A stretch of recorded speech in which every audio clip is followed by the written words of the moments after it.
Hey, so this poem is called No Hablo Español Porque, and it is my relationship to Spanish over the years and having a second generation Texan for a mother and a father from San Luis Potosí, both Mexicanos, and one Texican kid. And so this is my experience with that. And this is called No Hablo Español Porque.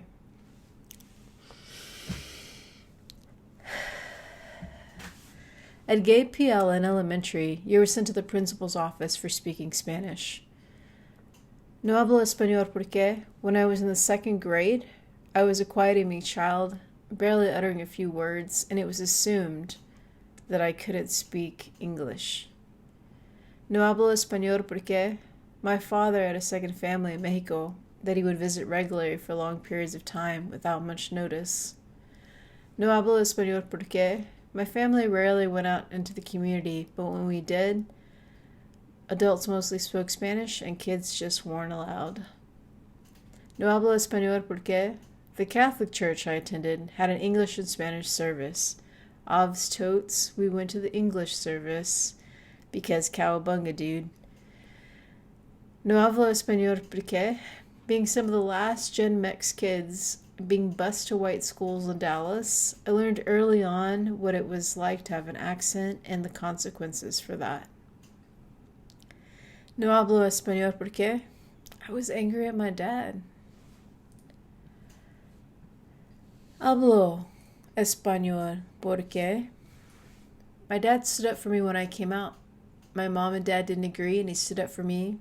And when I came out as being a lesbian, and he said he loved me no matter what. Hablo español porque my dad got cancer, and I helped him navigate the doctors and his health care and healing. Hablo español porque when I worked in Vermont on an organic farm, the workers from Chiapas needed help translating their dirty jokes. Hablo español porque my dad needs help sometimes translating the documents or letters he receives from predatory lenders because people are jerks. Hablo español porque I love my family. I love my culture.